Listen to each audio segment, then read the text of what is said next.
আসছে কে সাথে কারা আসছে কে সাথে কারা আসছে কে সাথে কারা আসছে কে সাথে। স্টপ স্টপ, অনেক হয়েছে, চুপ থাকো এবার। এরা ধরো 500 টাকা, গেট ছাড়ো। আগে অগ্রিম দিয়ে দিলাম, কোনো ক্যাচাল হবে না, কোনো কাহিনী হবে না, চলো। ওরে বাপ রে বাপ, সামান্য 500 টাকা দিয়ে কি তেজ গেট ছাড়তে হবে? হ্যাঁ এই 500 টাকা কি কোনো টাকা নাকি?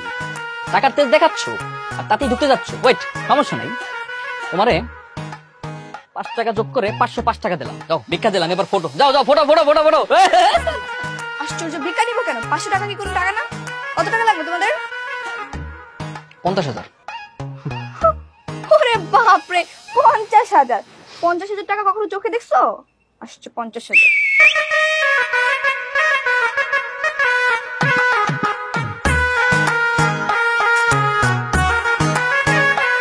কিসের 50,000 টাকা? হ্যাঁ, যেটা ঢুকতে হলে 1 লাখ টাকা দিতে হবে। 1 লাখ টাকার 1 পয়সা কম হবে না। পুরান পাগলে ভাব পায় না, নতুন পাগলের আমদানি। কে আপনি? আমি আপনার বেআইন সাহেব। এইটাই সেই ছিল।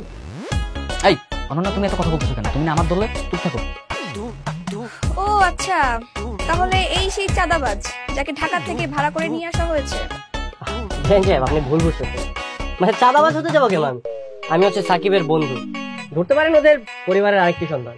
আপনার পরিচয় আমি জানতে চাইনি, গেট ছাড়েন। আই সরো তো, ঢুকবো। হ্যাঁ, গেট তো ছাড়বই। তার আগে টাকাটা দিয়ে দেন। টাকাটা দিয়ে ভাইয়ের জন্য হানিকে নিয়ে যান। টাকা দেয়া হয়েছে, আপনার বন্ধু নেয়নি। আচ্ছা আরোহী, থাম না, আরো কিছু টাকা বাড়িয়ে দে, আমরা ভিতরে যাই। এই তো গুড।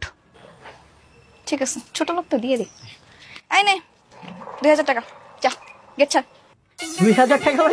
বেআইন সাহেব, কই আগার তলার কই চকির তলা? হ্যাঁ, কই চাইলাম 1 লাখ টাকা আর কই 2000 টাকা?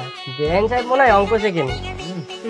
এক্সকিউজ মি, আপনি কি ছাগল? কখনো দেখছেন গ্রামের বিয়েতে কখনো 1 লাখ টাকা দেয় গেটে? এই যে বেআইন সাহেব, আমি খুব ভালো করেই জানি এই বিয়েতে না কোটি কোটি টাকার লেনদেন চলছে। আর 1 লাখ টাকা এর তোমার তো সামান্য ব্যাপার। সোনামণি, সুন্দরভাবে টাকাটা দিয়ে মিষ্টি মুখ করে ভেতরে যাও। দিব না।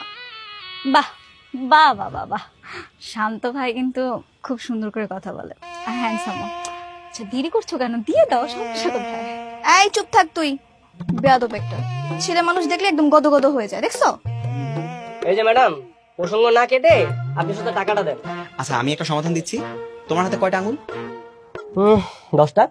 আরোহী, ওদেরকে 10,000 টাকা দিয়ে দে। কেন? হ্যাঁ হ্যাঁ ঠিক আছে, 10,000 টাকায় ফিক্সড। হ্যাঁ গুড আইডিয়া, থ্যাংক ইউ দুলা ভাই। 10,000 টাকা দাও, তাইলেই হবে। আরে কিসের 10,000 টাকা? 1 লাখ মানে 1 লাখ, 1 লাখ টাকাই দিতে হবে। আর না হলে বিকাল পর্যন্ত কেন, সন্ধ্যা পর্যন্ত কেন রেখে দেবো, বুঝতে হবে না আমি কে? চুপ থাক, চুপ থাক। টাকা পয়সা নিয়ে তো বেশি গেজাইস না ছাগল। টাকা পয়সা মূল কাহিনী না, আসল কাহিনী হচ্ছে শরবত। শরবতে গোবর মেশানো আছে, সেটাই খাওয়াবো, ওদের বুঝিস নাই। চুপ থাক। আচ্ছা, মূল কাহিনীটা না? হ্যাঁ ঠিক আছে, সমস্যা নেই। তাহলে আমাদের 10,000 টাকা দিয়ে দিন, কোনো সমস্যা নেই। হ্যাঁ, আপনারা মিষ্টি মুখ করেন না, শরবত খান। আর ব্যাংকে কোন শরবত দিব? হ্যাঁ, বেআইনের জন্য স্পেশাল শরবত আছে। বেআইন, এই শরবতটা আপনার জন্য, এটা আমি আপনার জন্য বানিয়েছি, নেন খান।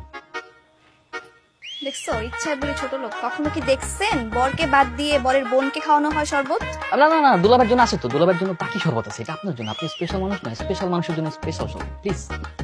এত সেদে সেদে খাওয়ানো হচ্ছে, তার মানে নিশ্চয়ই কোনো মতলব আছে ভাইয়া। আরে কোনো মতলব নাই, বিয়ে বাড়ি তো, হয়তোবা একটু লেবু বেশি দিয়েছে, নয়তোবা চিনির বদলে লবণ দিয়ে রেখেছে, এছাড়া কোনো ঝামেলা হবে না। Such a cute. হ্যাঁ এটাই, এটা তো তেমন কোনো কিছু নেই। এটা হচ্ছে স্পেশাল খেজুর গুড়ের শরবত, যেটা ইন্ডিয়া থেকে আমদানি কৃত। এই তাহলে এটা তুই কেন? এটা তো আমার খাওয়া উচিত। না না না ভাইয়া, আমার কেন জানি সন্দেহ হচ্ছে। ওরা ওদের একদমই বিশ্বাস করা যাবে না, তুমি রেখে দাও, খাবো শোন, কেন?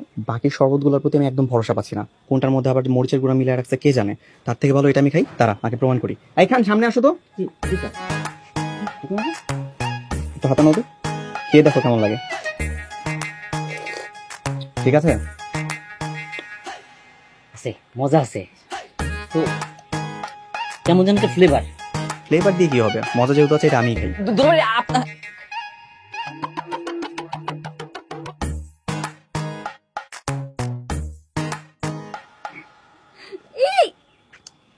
কি ঠিক আছো? ঠিকঠাক? মজাই তো ছিল, কিন্তু কি কি হয়েছে? কেমন যেন একটু গা গোলাচ্ছে আমার। গা গোলাবে না ভাইয়া, তুমি এটা কি করেছো? গোবরওয়ালা শরবত তুমি খেয়ে নিছো দম দম করে। কি গোবর? গোবরওয়ালা শরবত মানে? গোবর মিশনের শরবত হবে না? 10,000 টাকা কি গোবর মিশনের শরবত দিতে হবে? তাহলে কি আপনাদের জন্য কি মানে স্পেশাল যে চাইনিজ মধুর শরবত দিয়ে আসবো নাকি? তাই বলে গোবর খাওয়াতে হবে কেন? আপু ওরা তোমাকেই খাওয়াতে চেয়েছিল, দেখো না রাফসান ভাই চালাকি করে নিজে নিজে খেয়ে নিল। কি আমাকে খাওয়াতে চেয়েছিল? হ্যাঁ চাইছিলাম। শয়তানের বাচ্চা, তোরা আমার ভাইকে গোবর শরবত খাইয়েছিস, আজকে তো আমি খুন করে ফেলবো। ওরে বাপ রে বাপ, সাহস দেখছো? আমাকে নাকি খুন করবে? আমাকে খুন করলে তো আমরা হাতে চুরি করে বসে থাকবো, তাই না? সাহসটা গায়ে লাগে, দেখ। আয় হ্যাঁ, চুরি পরে বসে থাকো।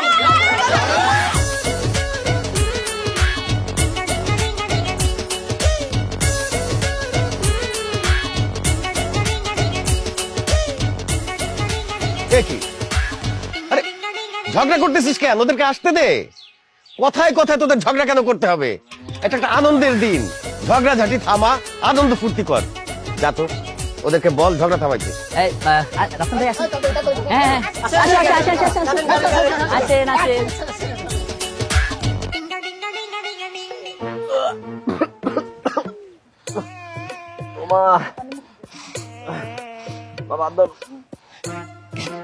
বাবজান, তোর কি অনেক কষ্ট হইতেছে?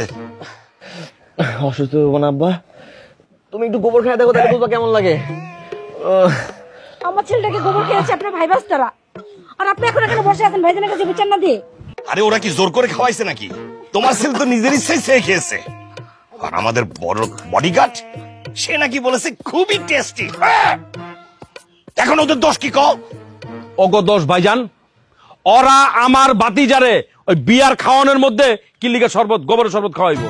কিলিগা এটা আপনি যায়া বড় ভাইজান রে কইবেন, এটা বিচার করতে। যদি বিচার ঠিক মতো না করে এই বিয়া হইব না, এই বিয়া ভাঙ্গা যাবো কয়ে দিলাম। কিরে বেটা, কে বলে শুকনা খায়া বমি করতেছে? বস ওই যে দেখেন রাফসান ভাই বমি করতেছে, ওই যে। হায় হায়, কি সব উল্টা পাল্টা খায়া বিয়া করতে আসছে? এই নেশা পানি করে আসছো নাকি? এই বেটা আসাই না, এই উল্টা পাল্টা কথা কবি না, মুখ সামলা কথা ক। আমার বাতিজা নেশা করে না, নেশা করে তোর বাইকনা বাগনিরা। ওরা নেশা কইরা আমার বাতিজারে গোবরের শরবত খাওয়াইছে, আর তুই আয় কইতেছিস আমার বাতিজা নেশা করে? হ্যাঁ ওরে বাপ রে বাপ, ভপাইছি ভপাইছি। এই বেটা, ওই কি দুধের শিশু ফিডার খায়? পোলাপান ওরে গোবর দিব আর ওটা খাইবো? এই উল্টা পাল্টা কথাবার্তা আমার কইতে আসিস না। এই বেটা, তোর বাইকনা কিল্লিগা দিছে, কিল্লিগা খাওয়াইছে, ফালতু কথা কস। যা ইনটা যা। খারাপ লাগতেছে। ভাবি ওরে পানি খাওয়ান।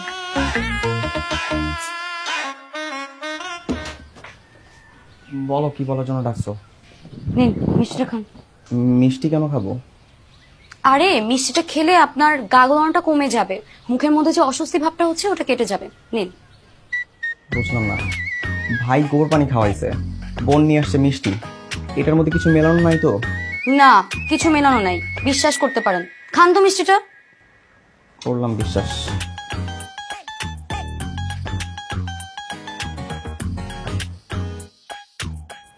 এটা মুখে না পর মুখটা একটু ভালো লাগতেছে, আর একটু খাই। আচ্ছা, আপনাকে দেখে তো অনেক চালাক মনে হয়, কিন্তু আপনি তো বোকা কেন? কেন? আমি কেন বোকা হইতে যাব? এত শরবত থাকতে আপনি বেছে বেছে সেই গোবর মাখানো শরবতটাই খেলেন। কিচ্ছু করার ছিল না বুঝছো, পুরোটাই কপালে লেখা ছিল।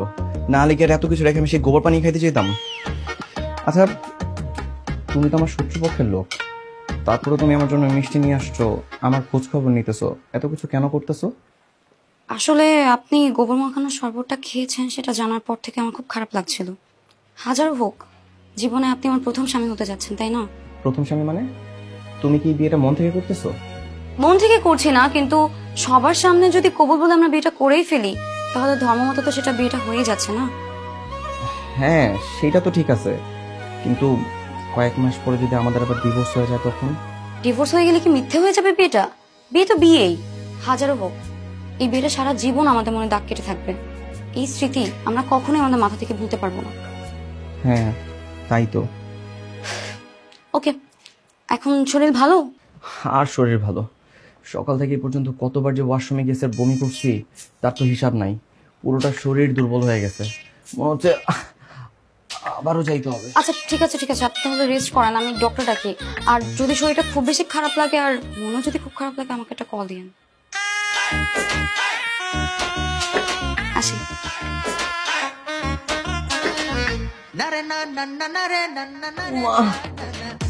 মনে হয় আবার মিষ্টি বেরোবে।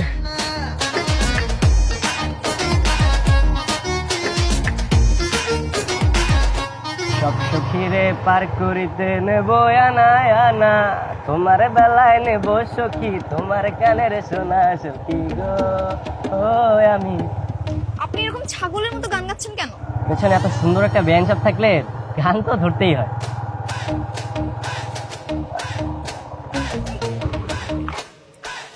কি হলো, থামলেন কেন? ব্যান্ড সাহেব মানে বাইকটা না স্টার্ট নিচ্ছে না। স্টার্ট নেবে কি করে? আপনি যেভাবে একটু পর পর ব্রেক করতেছিলেন, বাইক তো এমনিই নষ্ট হবে। কি বলছেন বিয়ান সাহেব, গ্রামের যে রাস্তা ভাঙাচোরা, মানে গ্যাপে গ্যাপে একটু ব্রেক মারতেই হবে। শুনেন, এখানে না রাস্তার কোনো ইস্যু না, আপনি কেন এইভাবে ব্রেক করতেছিলেন আমি খুব ভালো করে বুঝতেছি। ছি ছি ছি, নাউজুবিল্লাহ বিয়ান সাহেব, আমি শয়তান হতে পারি কিন্তু খারাপ মানুষ না। আপনি যে কেমন মানুষ আমি সেটা খুব ভালো করে বুঝতেছি। এবার কিভাবে যাবেন সেটা ব্যবস্থা করেন। কিভাবে আর যাওয়ার, আমি একটা কাজ করি, আমি বাইকটা টেনে নিয়ে যাচ্ছি, আপনি পেছন থেকে একটু কষ্ট করে ধাক্কা দিবেন, ভালো হবে। আমি ধাক্কা দিব না, আপনি নামেন নামেন। এই যে আমি উঠে বসলাম, এবার আপনি টানুন, যান। কোনো সমস্যা নেই, মানে আমার এত সুন্দর একটা বেন সাহেব আমার কাছে আবদার করেছে, আমি সেটা রাখবো না। চলেন নিয়ে যাচ্ছি। সব সখীরে পার করিতে নেব আনা আনা, তোমার বেলায় নেব সখী, তোমার কানে। আপনি কি নৌকা চালাচ্ছেন? এসব কি গান গাচ্ছেন? সমস্যা নেই, আমি হিন্দি গানও পারি, হানি সিং এর গান। ধীরে ধীরে সে মেরে জিন্দগি মে আনা। আপনাকে কোনো গান গাইতে হবে না, আপনি এটা টেনে টেনে নিয়ে যান। আপনি যদি এইভাবে টানতে থাকেন এক সপ্তাহ আমরা ডাক্তারের কাছে পৌঁছাতে পারবো না। আমার ভাইয়ের অবস্থা খুব খারাপ। আপনি কোনো টেনশন করবেন না বেন সাহেব, আমি সময় মতো আপনাকে পৌঁছে দেবো। আপনি শুধু এই রোমান্টিক মোমেন্টটা একটু এনজয় করেন। এখানে আবার রোমান্টিক মোমেন্টের কি আছে? বুঝবেন বুঝবেন, চলেন। ধীরে ধীরে সে মেরে জিন্দগি মে আনা, ধীরে ধীরে। তাড়াতাড়ি টানুন।